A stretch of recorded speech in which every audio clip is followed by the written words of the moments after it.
Olhe bem o planeta. E você verá que estamos rodeados pelo extraordinário. Flores, insetos e animais. O nosso mundo está repleto de criaturas incríveis. Mas como surgiu tudo isso? Foi por acidente?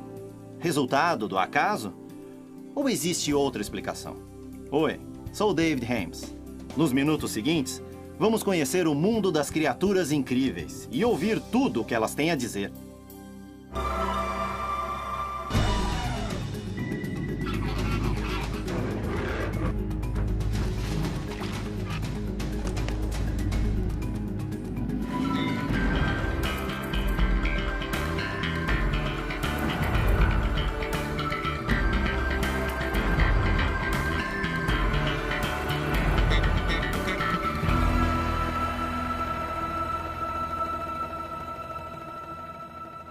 Quero apresentar o Dr. Job Martin. A sua formação científica é tradicional e é extremamente culto. Sou formado em Biologia e Música na Universidade de Bucknell e Odontologia na Universidade de Pittsburgh, na Pensilvânia. Quando me formei, eu era agnóstico. Não sabia se Deus existia ou não. Eu estudei muito o Zen budismo. E ali tudo o que se faz é estudar. Eu era um evolucionista convicto. Durante a Guerra do Vietnã, o Dr. Martin serviu ao presidente Johnson a bordo do Air Force One, como dentista.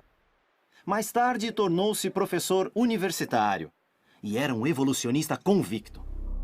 Recordando sobre como me ensinaram o evolucionismo, tudo teria começado com o Big Bang. Decorridos milhões de anos, de alguma maneira, em meio ao nada, uma centelha de vida surgiu.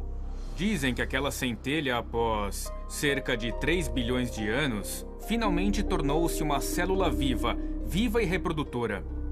E então essa célula transformou-se em tudo o que vemos. Me ensinaram que toda a vida que vemos, plantas, animais, seja um protozoário ou um pinheiro, tudo veio daquela primeira centelha de vida. Mas as convicções do Dr. Martin estavam a ponto de ser abaladas, quando, lecionando, foi desafiado por 2 de seus alunos. 2 alunos me procuraram para desafiar minha orientação evolucionista. Começamos a estudar e eles apresentaram algumas suposições dos evolucionistas que nunca me foram ensinadas e até hoje não são mencionadas. Pergunto sempre aos alunos, conhecem as suposições por trás das técnicas de datação? Não, as suposições são fatos? Não, são suposições e não as mencionam até hoje. Estudamos as suposições e percebi que não eram válidas. Passamos a estudar os animais. Bom, eu sou biólogo e gosto muito de estudar os animais. E estudamos o besouro bombardeador, bem como outros animais, e comecei a perceber que seria impossível que aquelas pequenas criaturas, em qualquer hipótese, fossem resultado de um processo lento e progressivo.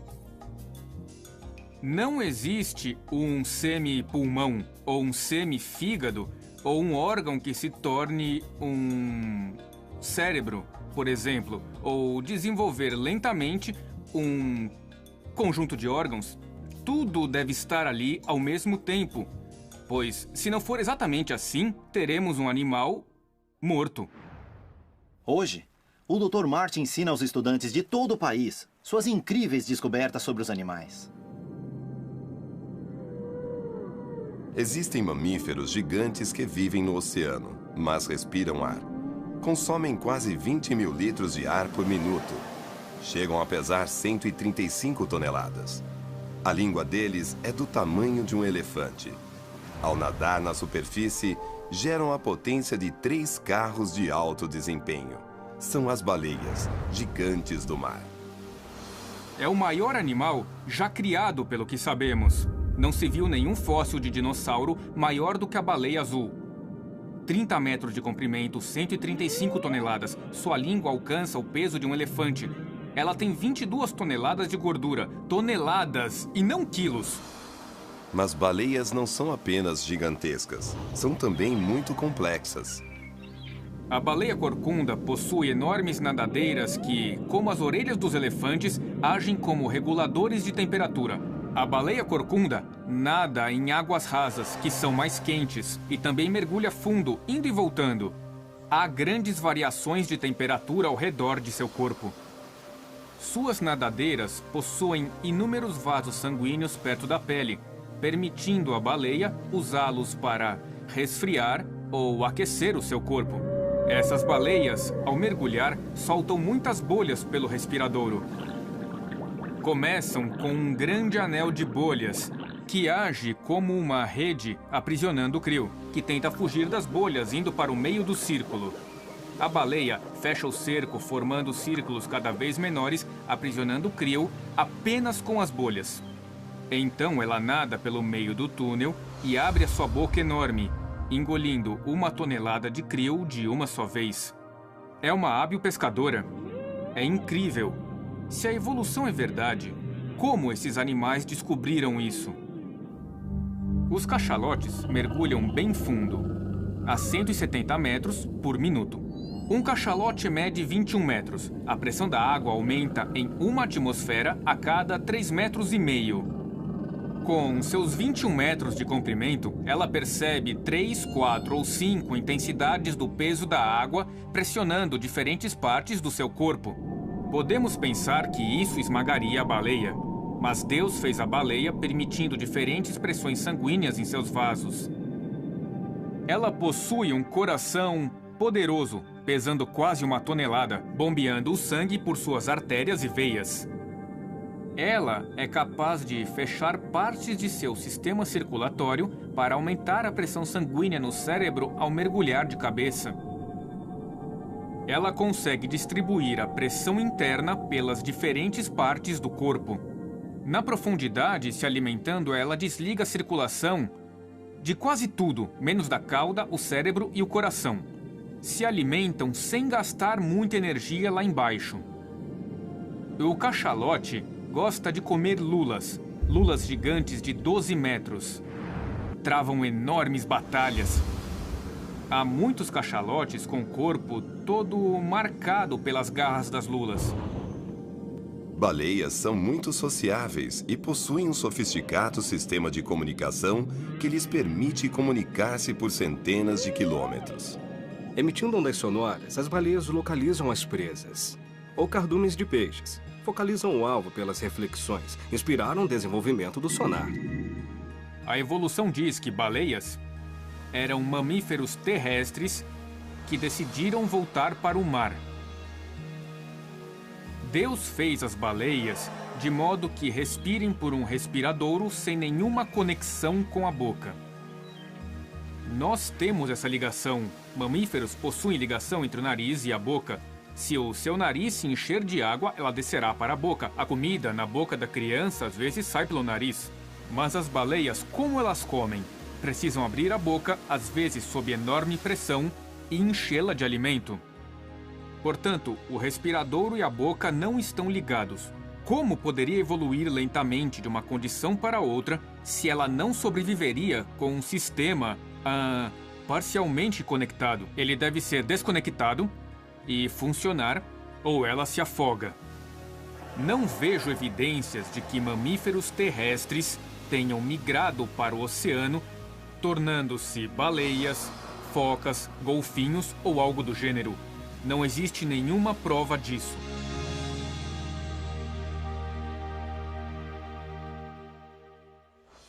Olha, estou vendo um pássaro que deve ser o melhor navegador do mundo. A tarambola dourada do Pacífico é um pássaro típico do mar Ártico. Pesando cerca de 200 gramas, põe até 4 ovos que chocam em 24 dias. Nascidos os filhotes, esta ave inicia uma corajosa e incrível migração. Como a evolução explicaria um animal migratório que sai de um lugar no verão para outro no inverno? Geralmente a explicação é: digamos que certo pássaro seja natural do Texas. Certo dia, o inverno texano esfriou demais e a ave decide ir para o México. Voa centenas de quilômetros para o sul e acha um lugar confortável. Depois volta para o Texas, mas encontra um verão quente demais. Então decide ir para o Kansas. Voa para o norte, procurando um clima mais ameno. A cada ano, ela voa mais longe para o sul ou para o norte, até chegar ao Ártico ou à América do Sul. Bom, a tarambola foge à regra. Primeiro, é uma ave muito pequena, do tamanho de uma pomba. Não sabe nadar e vive no Ártico, no Alasca. Deixam seus filhotes e no inverno voam para o Havaí. Ao deixar o Alasca, elas voam por 88 horas sem parar, porque não há terra embaixo. Voam 3 dias e 4 noites sem parar. Como elas conseguem? Bom, as pequenas aves começam a comer muito, até acumular 70 gramas de gordura. Esse é o problema. É um voo de 88 horas e elas queimam 1 grama por hora. Elas só têm 70 horas de combustível. Exaustas, cairiam no mar sem saber nadar a poucas horas do Havaí. Mas como elas conseguem? Porque Deus as criou para voar em formação, alternando o líder, quebrando a resistência do ar, como fazem os gansos. Assim economizam energia para voar. Não é raro que pássaros desse tamanho percam até 50% do seu peso total, queimando gordura nas rotas de migração. Um feito incrível se imaginarmos um humano de 45 quilos perdendo 23 quilos em apenas 5 dias ao viajar pelo mundo. É algo que mamíferos não podem fazer. Portanto, só Deus pode tê-las criado, porque a evolução não as explica. Não havia como voarem um pouco mais ao sul a cada ano, pois seriam comida de peixe. Não conseguiriam, a teoria da evolução não funciona com elas. Há outro fato interessante. As fêmeas põem e chocam os ovos e então os pais voam para o Havaí. Os filhotes ficam e precisam comer e crescer, juntar forças e acumular os tais 70 gramas de gordura. Então partem para o Havaí onde nunca estiveram antes. Como se orientam?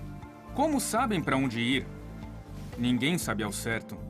E se elas errarem, mesmo que um vento lateral as desvie do curso, ainda assim chegam lá. Elas chegam todo ano, exatamente no mesmo ponto. Numa área do tamanho desta sala, após um voo de milhares de quilômetros. Como esses animais voam de um ponto ao outro, os cientistas ainda não sabem. O mesmo acontece com os pombos-correio. Esses pássaros acham o caminho de casa com precisão absoluta.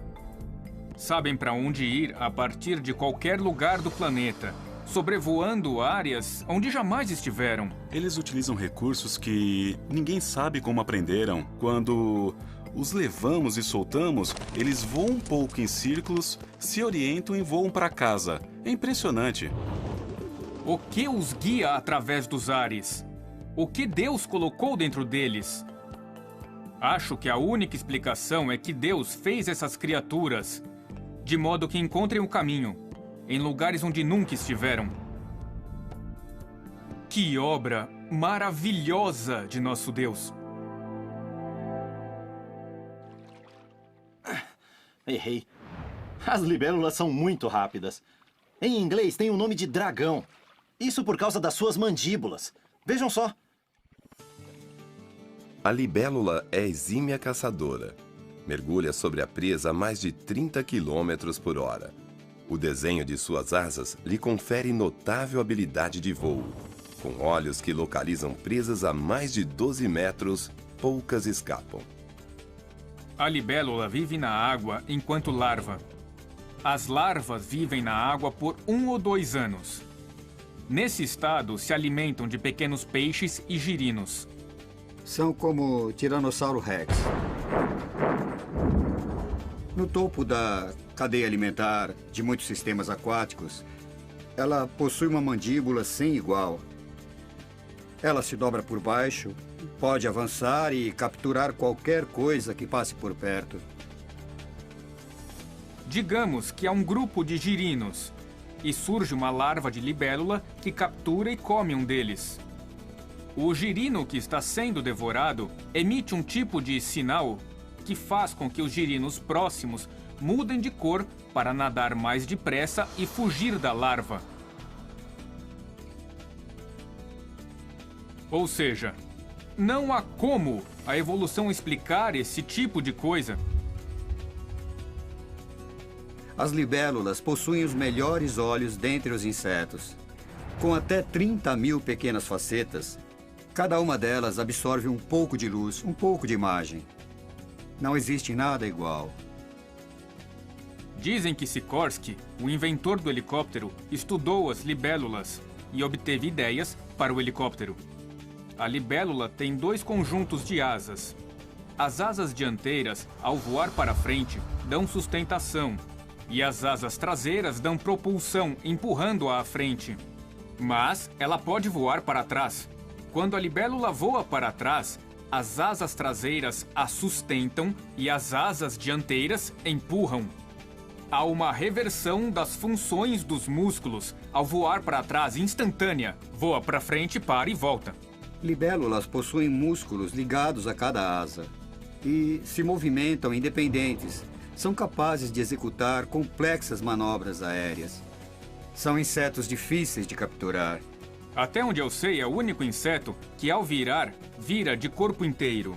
Observe que, ao voar em linha reta, mantém o corpo reto, o abdômen reto. Quando se inclina para virar, as asas de cima ou as asas de fora, comparadas às de dentro da curva, executam tarefas diferentes. Ela move as asas de modos diferentes em lados opostos do corpo. Vejam suas asas. Como as asas frágeis da libélula não se desmancham. São transparentes e finíssimas. Deus colocou pequenas hastes de apenas 1/4 de milímetro em suas asas, que aumentam a resistência. As células são mais espessas nas pontas das asas, para que as asas não vibrem durante o voo. É um milagre, é a única maneira de explicar isso. Nosso Deus é maravilhoso. Vamos ver agora um animal enorme, que fica muito tempo na água. Seu nome, na verdade, significa cavalo do rio. É o hipopótamo. Eles parecem calmos e lentos, mas em terra, o hipopótamo africano pesa quase 3 toneladas e pode correr a 50 km por hora. Mas eles preferem a água, deslizando submersos, onde descansam para se refrescar. Sua pele é muito grossa, com um incrível sistema que a mantém úmida e protegida do sol africano. As pessoas pensam que o hipopótamo sangra muito, pois o seu suor é vermelho. Ele tem glândulas na pele que produzem um fluido avermelhado. Quando está fora da água, as glândulas expelem esse fluido avermelhado sobre a pele, agindo como bloqueador solar e um repelente de insetos. Essa secreção vermelha ajuda no combate a infecções na pele. E quando os machos se ferem na disputa por território, a secreção evita infecções, pois eles vivem em águas turvas e lamacentas. De onde veio tudo isso? Como desenvolveram tal capacidade? Quantos bilhões de anos são precisos para um hipopótamo evoluir essas glândulas? Não se engane com a aparência serena desses animais. Ameaçados, hipopótamos mataram mais gente que qualquer outro animal da África. A mandíbula do hipopótamo tem uma força esmagadora e seus dentes podem medir até 45 centímetros. O mais impressionante no hipopótamo é sua mandíbula. Ele possui a maior boca dentre os animais terrestres, tão grande que pode esmagar canoas. A boca do hipopótamo tem abertura de 180 graus e quase vira do avesso ao bocejar ou quando quer intimidar os outros machos na área. Suas orelhas, olhos e narinas ficam no alto da cabeça, projetados de modo que o hipopótamo fique quase todo submerso enquanto vigia os arredores. Hipopótamos podem ficar submersos por até 6 minutos, pois mantêm mais oxigênio no sangue, como fazem as baleias e os golfinhos, e também podem dormir durante horas sob a água. Erguem a cabeça, respiram e submergem sem acordar, assim como nós nos viramos durante a noite. Os hipopótamos são ótimos pais, e a fêmea dá à luz sob a água para evitar que o filhote caia e morra. Vivem em grupos de 10 a 20 indivíduos e convivem com muitas outras criaturas.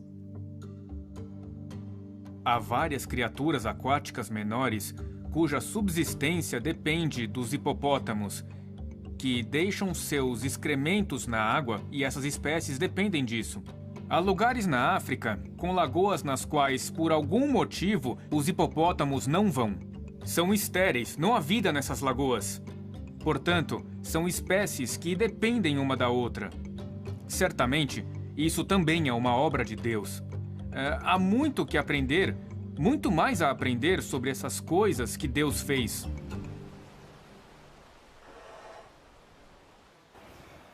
Eu vou entrar nessa caverna para procurar vagalumes e insetos brilhantes. Eu preciso ligar a lanterna. Mas ali dentro, as criaturas têm luz própria. Essa luz é uma luz fria. Não temos nada parecido.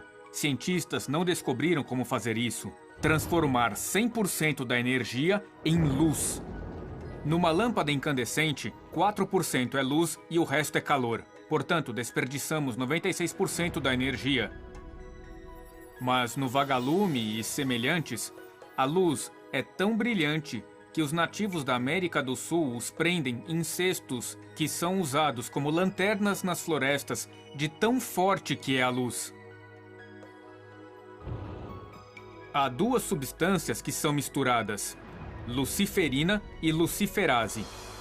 A luciferase tem cerca de 1000 aminoácidos e os cientistas não conseguiram duplicar essa enzima.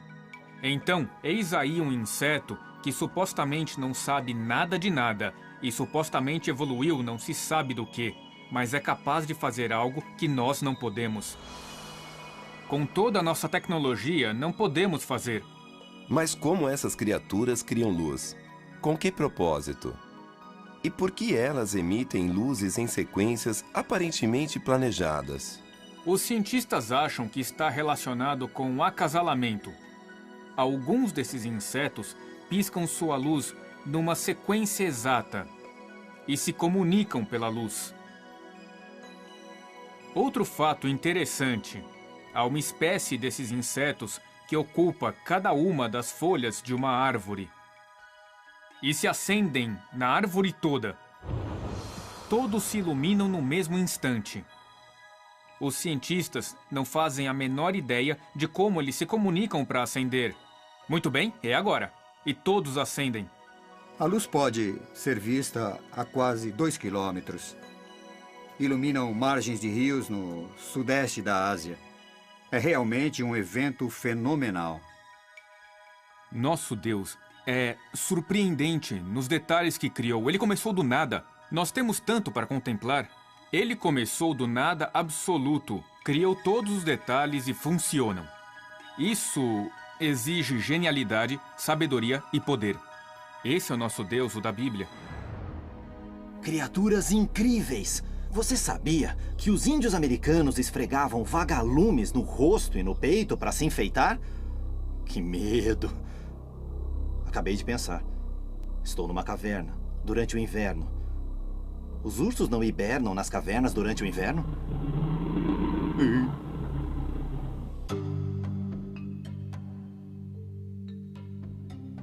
Os ursos da América do Norte são grandes e poderosos. O urso cinzento pode pesar 400 quilos e o urso polar 600 quilos e correr a 50 quilômetros por hora. Ursos têm enorme apetite e passam a maior parte do tempo procurando comida, acumulando gordura para a hibernação. Durante a hibernação, acontece um dos grandes milagres da criação. As ursas têm os filhotes e os amamentam por até 5 meses, sem beber uma gota de água. De onde vêm os líquidos para amamentar um filhote por 5 meses, às vezes 7, sem beber água? Acontece que a ursa acumulou gordura antes da hibernação, e essa gordura é consumida. Cada grama de gordura produz 1,5 grama de água, e essa água é utilizada pela ursa, que assim produz o leite que dá ao filhote. Além disso, ela não vai ao banheiro. Portanto, o excesso de líquidos é reciclado. A ursa tem em seu corpo sistemas que produzem as proteínas necessárias para nutrir o seu corpo e continuar alimentando o filhote. Os cientistas não sabem como ela faz isso. Outro mistério é como os ursos preservam a força muscular durante a hibernação. Ursos perdem apenas 20% da força muscular nos 5 meses de hibernação. Se um humano ficar de cama por 5 meses, perderá 90% da força muscular. Nossos músculos se deterioram, até um mês já faz diferença. Se um leão atacar um urso assim que ele sair da hibernação, o urso enfrenta o leão, e com força. Num experimento recente, foram conectados instrumentos a um urso hibernando, e constatou-se que ele tem espasmos violentos, contraindo os músculos. Então, com esses exercícios isométricos, o urso conserva sua força durante o inverno ao tensionar os seus músculos. Deus criou isso no urso para que ele possa proteger a si mesmo e aos filhotes assim que sair da hibernação. Isso é fascinante. O Deus da Bíblia pensou em cada detalhe, de todas as maneiras. Ele é inigualável.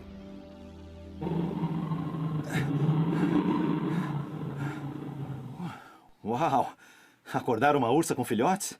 Seria muita ousadia. Ei, vejam. É uma criatura que não tem problemas para encontrar comida. Porque tudo que ela come é terra. Para uma minhoca, o mundo todo é uma grande mesa de aperitivos. Mas, na verdade, minhocas são mais incríveis do que vocês imaginam. Uma minhoca comum pode consumir 1/3 de seu peso num único dia. Não possuem olhos, mas são sensíveis à vibração e existem de todos os tamanhos. Existe uma minhoca na Austrália com um pouco mais de 2,5 centímetros de diâmetro, que cresce até 3 ou 4 metros. Parece uma cobra. A minhoca comum, depois de um ano, mede de 15 a 20 centímetros. Quando menino, eu as pegava para pescar. Se tentar pegar uma minhoca, elas andam para trás. Então, ela não só anda para frente, como reverte o movimento para voltar ao buraco. É maravilhoso. As minhocas afofam, arejam e fertilizam a terra. Você pode perguntar como elas fazem isso. A minhoca literalmente cospe na terra à sua frente, amolecendo-a. Se não puder empurrar, ela come a terra. Ela possui um nariz bem pontudo e o introduz numa fenda na terra. Então, ela força o caminho à frente para abrir espaço usando órgãos internos que forçam a frente. Alguém já mediu que ela é capaz de exercer uma pressão de 1,54 atmosferas e, para abrir caminho, ela dispõe de pequenas âncoras. Ao rastejar, as âncoras ficam recolhidas no corpo. Para avançar, a minhoca expõe as âncoras e então, em segmentos, ela se expande e contrai, avança, crava as âncoras e repete o movimento. Ao puxar uma minhoca, ela expõe as âncoras para se prender ao terreno. Eu li alguns artigos evolucionistas sobre as minhocas e as âncoras que elas expõem são como tufos de pelos. Então afirmam que, ao evoluir, as minhocas foram perdendo os pelos do corpo. Para começar, por que as minhocas precisariam de pelos? E segundo, não há vestígios disso. Elas simplesmente possuem âncoras com a função de impulsioná-las. Por que motivo afirmar que evoluíram de algum ser peludo? As toupeiras, sob a terra, se alimentam de minhocas e geralmente a toupeira lhes arranca a cabeça. Sem cabeça, as minhocas não rastejam, mas continuam vivas. A toupeira estoca minhocas vivas como alimento para o inverno. Mas as minhocas que não são devoradas, com o tempo regeneram a cabeça e voltam a rastejar. Elas têm a habilidade de contorcer os músculos e perder a cauda em vez da cabeça e então regenerar. Então vejam como é maravilhoso esse pequeno animal que é a minhoca que Deus criou, de modo que, mesmo cortada em 3 pedaços, ela consegue se regenerar, até mesmo a cabeça. Veremos agora o maior animal terrestre do planeta. Elefantes chegam a atingir 5 toneladas de peso e podem ser enormes, mas não são bobos. Elefantes são um dos animais mais inteligentes. Há 2 tipos de elefantes. Alguns vêm da África e outros da Índia. Para distingui-los, basta examinar as suas orelhas. O elefante africano tem as orelhas grandes e o asiático tem orelhas menores. Elas são o ar-condicionado deles, pois eles não têm glândulas sudoríparas. Se sentem calor, para se refrescar, basta abanar as orelhas. Deus os criou com orelhas repletas de vasos sanguíneos. Se observar a orelha de um elefante com seus vasos sanguíneos, verá que há veias grossas de 2,5 cm, capazes de levar muito sangue. Eles podem esfriar até 10 graus em pouco tempo. A tromba do elefante, embora pareça esquisita, é uma ferramenta forte e versátil para ele comer, tomar banho e trabalhar. Com a tromba, o elefante pode cheirar e possui um incrível olfato. Ele bebe com a tromba, enchendo-a com muitos litros de água. A tromba tem 6 grandes grupos de músculos, mas é formada por cerca de 100 mil músculos. Um elefante pode erguer mais de 200 quilos, mas é tão sensível com a sua tromba que, delicadamente, pega um pequeno objeto da mão de uma criança. A tromba pesa cerca de 130 quilos. Então temos os 130 quilos da tromba e cada uma de suas presas de marfim chega a pesar 90 quilos. Então temos 180 quilos das presas mais 130 quilos da tromba. No entanto, os ossos do crânio são bastante porosos, porque Deus fez a sua cabeça mais leve para ele ter um peso a menos. Ele não é cabeça dura, pois ela é muito porosa. Deus o fez assim para compensar o tamanho. Observe os ossos das patas do elefante. Parece uma brincadeira de Deus porque o elefante anda na ponta dos pés. É um animal enorme na ponta dos pés, mas não se percebe ao olhar as suas patas. São grandes amortecedores de gordura, tecidos fibrosos nos quais se apoia. Um peso de 5 toneladas exige muito dos ossos, por isso eles têm esses amortecedores entre a planta e os ossos da pata. Seu andar é silencioso. Suas patas foram feitas para abafar até mesmo o andar sobre gravetos. Ele anda e quase não faz barulho. Muitas vezes, os elefantes andam próximos a lagos e rios e suas patas vão atolar na lama das margens até 1 metro de profundidade. Você pode pensar, se a lama o prender, como ele vai sair?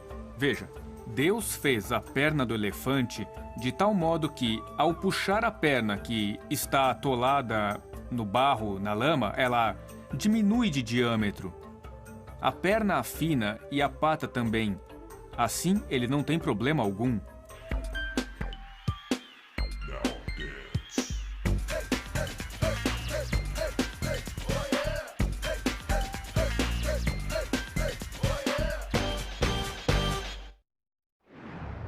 Elefantes vivem em família e são pais excelentes. Com bravura, protegem os filhotes que pesam 90 quilos ao nascer. Os elefantes vivem muitos anos e possuem uma excelente memória. Os elefantes da África foram observados durante anos. Alguns deles alcançam 60 ou 70 anos de idade. Quando um deles morre, os outros parecem prestar homenagens. Reúnem-se em volta do corpo e seus rostos expressam tristeza. E, digamos, 2 anos depois, um deles retorna ao local da morte do amigo, onde agora estão seus ossos, e parecem fazer uma prece silenciosa.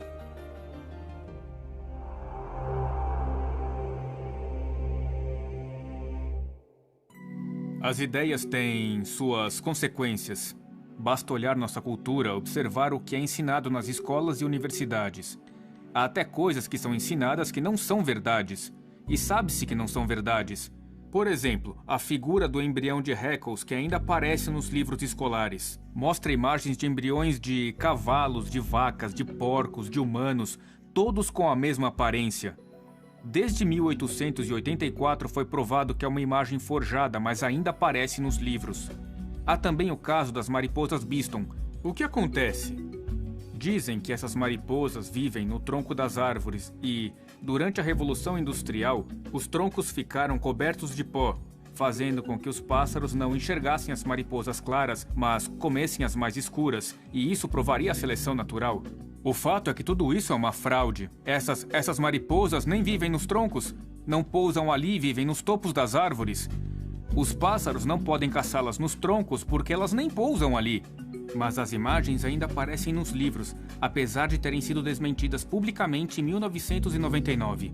Existe um sistema enganoso que é disseminado por aí, do qual as pessoas nem desconfiam, mesmo os que sabem que é mentira, continuam mentindo. Pessoas como Carl Sagan, que aparecia na televisão para dizer que a evolução não é mais uma teoria, e sim um fato comprovado. Isso é mentira. Ele sabia disso. É uma campanha mentirosa.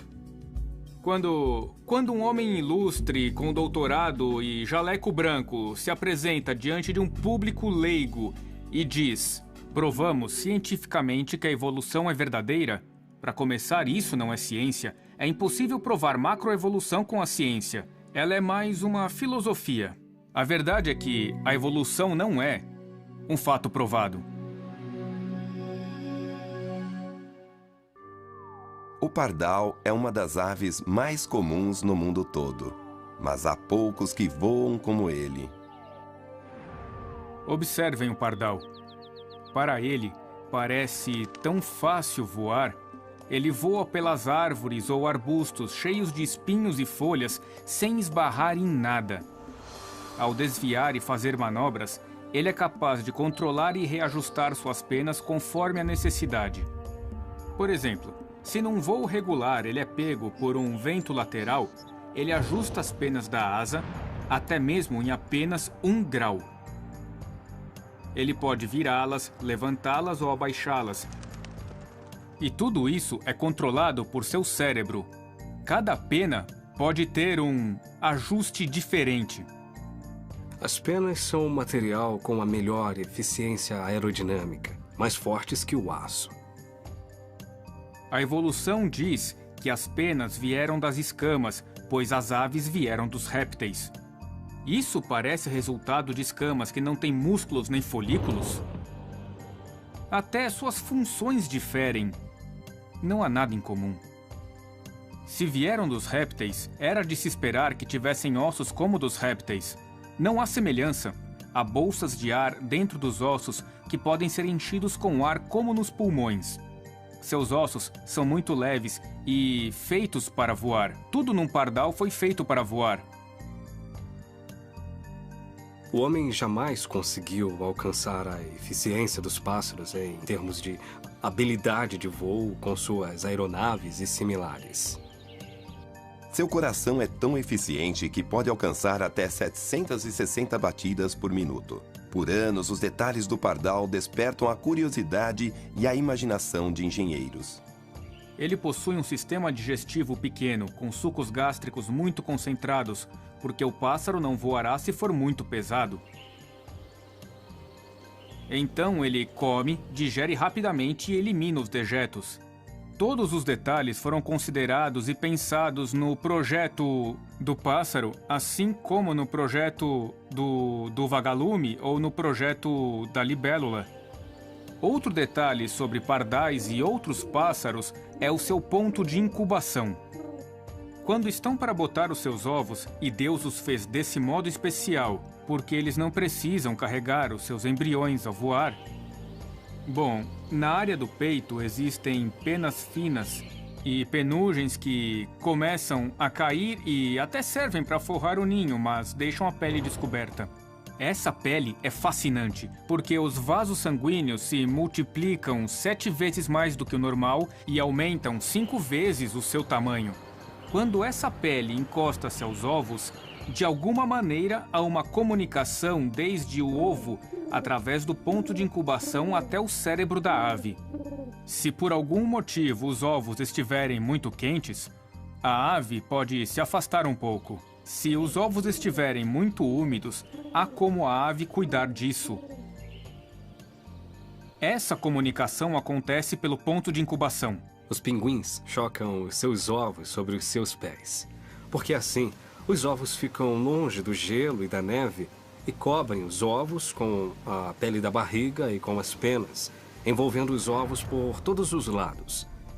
É um mecanismo bastante sofisticado para manter a temperatura controlada para o desenvolvimento do embrião no ovo. Como isso evoluiu se a ave não tivesse um mecanismo desde o primeiro ovo que botou? Esse ovo ficaria lá para morrer. Isso refere à ideia da complexidade irredutível. Todas as partes devem existir desde o princípio ou não haveria a criatura. Sem o ponto de incubação, não existiriam os ovos. Sem a capacidade de botar ovos, não haveria a capacidade de voar se o embrião estivesse dentro da ave. Deus pensou em todos os detalhes e ajustes necessários em sua criação para que funcione com eficiência e eficácia e maravilhosamente. Pardais são aviadores incríveis. E por falar em voar, vejam só esse avião. Ao ver um avião, fica claro que uma pessoa ou uma equipe o projetou para voar. Mas existem pessoas que observam essas criaturas incríveis e, estranhamente, não consideram o mesmo princípio. Ao ver esses maravilhosos animais e insetos, fica claro que eles foram planejados em todos os detalhes. Observar tais fatos deveria nos fazer pensar. Sabe, percebo um projeto aqui. Percebo que há arte aqui. Percebo que houve uma criação aqui. Isso é algo que parece ter sido construído. Não me parece que um processo aleatório ou o acaso tenham produzido isto. Isto é a revelação geral. Ao olhar as coisas que Deus fez, deveríamos pensar: quem fez isto? Quem projetou isto? Quem é o artista? Quem é o criador? Isso deveria nos levar à Bíblia, que é a revelação especial. Ela nos fala a respeito desse Deus que diz que criou todas as coisas conforme sua palavra. Mas é mais que isso. Ele criou cada um de nós.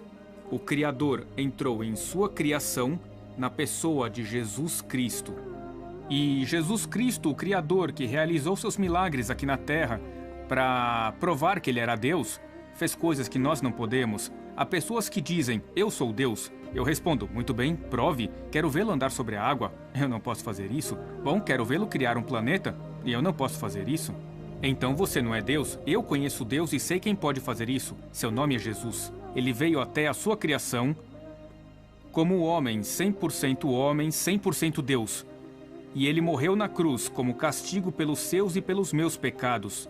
Cristo demonstrou seu amor por nós, sendo nós ainda pecadores, morrendo por nós. Isso significa que existe provisão para os meus pecados e de toda a humanidade. Qual a provisão? A morte e a ressurreição de Cristo. O que tenho que fazer para que meus pecados sejam perdoados? Tenho que crer e confiar no Senhor Jesus Cristo como meu Salvador pessoal. Posso orar pedindo a Deus que perdoe meus pecados? Ele quer nos conhecer e quer que o conheçamos. Este é o propósito de toda a criação. Para que ele tivesse um povo, somos obra-prima de sua criação. Fomos criados à imagem de Deus. Ele quer que tenhamos comunhão com ele. Ele quer que o adoremos, o louvemos e lhe rendamos graças. Pois o Deus que criou todas as coisas, todas essas criaturas incríveis que desafiam a evolução, ele as criou, ele criou você, ele quer se relacionar com você. Foi por isso que ele o criou. Então, por que não se relacionar com Deus por meio de seu Filho, o Senhor Jesus Cristo?